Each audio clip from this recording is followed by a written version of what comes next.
Hey everyone, Mlive's Brendan Quinn here following Michigan's 45-28 win over Colorado.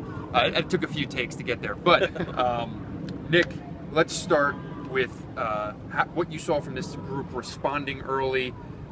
People were nervous here at Michigan Stadium there in the first 5, 6, 7, 8 minutes. The first quarter was by far the worst quarter of the Harbaugh era here at Michigan. What did you see from these guys?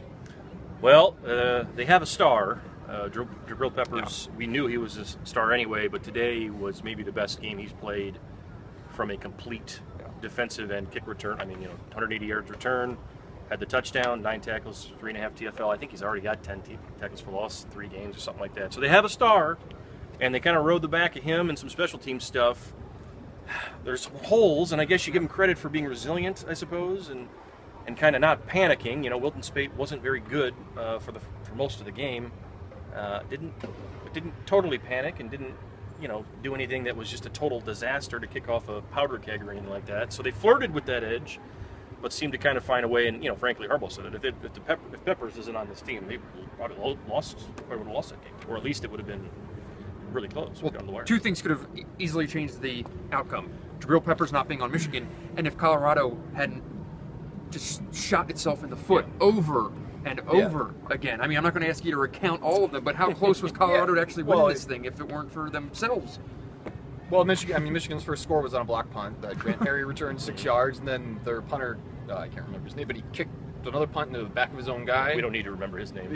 He was terrible. So penalties, miscues, and special teams, both of those impacted the game. But I thought Cephalou Lufau going down for Colorado was really that was the breaking point for them, because once he was out, and give him credit for staying in there, but once he was out, I think that was it. There were a number of things that could have made it different. At the end of the first quarter, Colorado was driving down the field, rocking and rolling, and the quarter ended. And then Michigan came back. It was a sack, and Peppers made a play, bing boom, and it was a punt, and it could have been 28-0. But Nick, with Speight specifically, you mentioned there were concerns. From what I saw, it seemed to me like once his feet kind of got under him in this game, and he was getting out of the pocket a little bit, stuff like that. He just seemed a little bit more comfortable when it wasn't as tight as a 3-step drop and make a play. It took a long time though for him to get to that. I mean, he took a big hit on the second drive or whatever it was of the game, the fumble that they returned for a touchdown, and he said that kind of dinged his elbow up a little bit. But still, he looked just gun shy until they had the lead. Frankly, until he gets a screen to Darboh that he does the rest on. Perry scores the touchdown on the. Chesson gets an ender or a fly sweep on a short field. Peppers is returning the ball and giving them great fields all game. And Harbaugh had a quote today that said something about some guys are front runners and they play really well when we're out in front, but when we're behind or when you're up against it, you find out who the real player is. I don't know if we found out that Wilton Speight is not a front runner today. I think that we've seen that when they're in control, he's fine. I don't know if we saw a guy today that had what it took to pull them out of the fire. Other guys pulled them out of the fire. But in terms of him making plays when they're up against it, and they got to have it, there wasn't many of them. The Grant Perry throw at the end of the game was a big one. Yep. He didn't have any interceptions. Colorado dropped a couple, but I don't know. He's got to get better, no question about it. I think he knows that too, though. So we'll see. Defensively, I think the conversation is going to start shifting here from how much are they just missing Jordan Lewis to can this be the dominant defense that people were talking about at the beginning of the year? Because the standard, or the expectation was for this group to be the best defense in the country. That's a really high standard. But obviously without Jordan Lewis in 3 games, things are a little bit different. But it looks like it's more than Jordan Lewis not being on the field right now. Yeah, it was more than Jordan Lewis. When you're getting beat over the middle like a drum, chewed up for the first 2.5 quarters. You're like leaning into oh, sorry. I mean, that was open all game. Pepper said the first touchdown was his fault, but Monte Thomas and Lino Hill had problems. Linebackers, I think, had problems. Yeah.